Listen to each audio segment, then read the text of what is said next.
रंगबाजी को रंगबाजी अगर हम शुरू कर दें तो तहनी लोग खत्म हो जाए।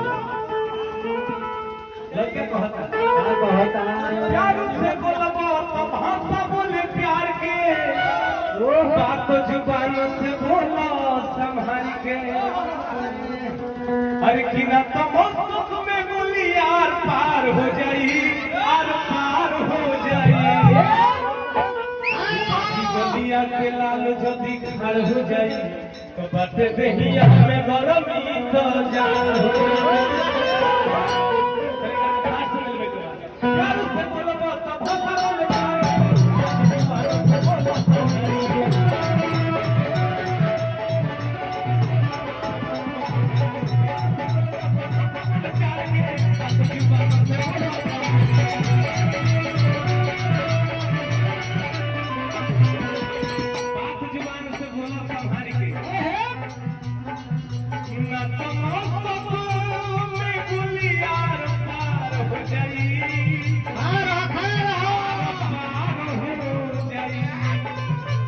बोलिया के लाल जदी खाड़ हो जाए तो देखिए मैं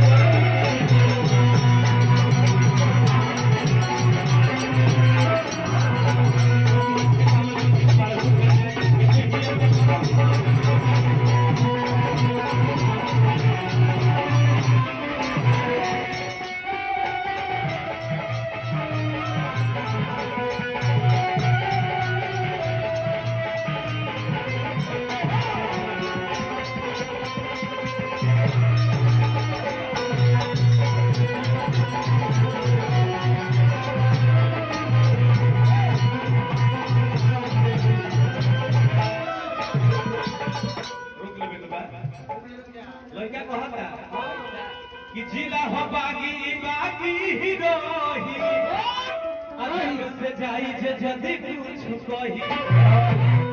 अरे कि जिला हो बागी बागी हीरोही,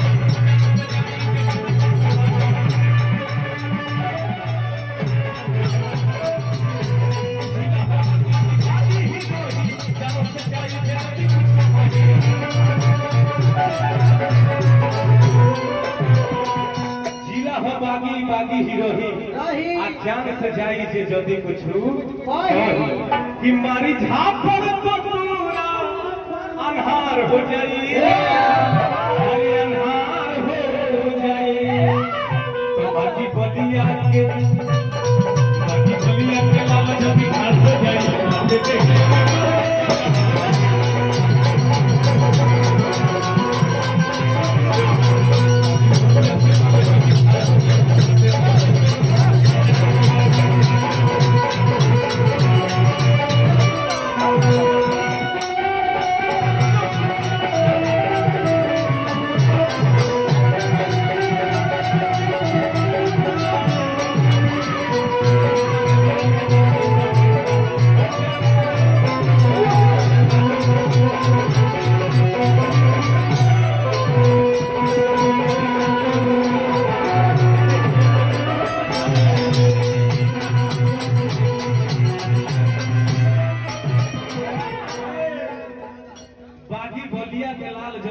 हो जाए।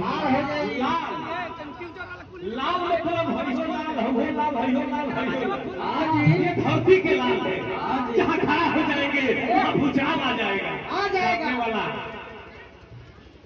कहे के बाद दुश्मनों को कोई ही जाता है। ये गाना के लेखक हमारे अनूप यादव जी, सुशील बाबा, वकील बाबा।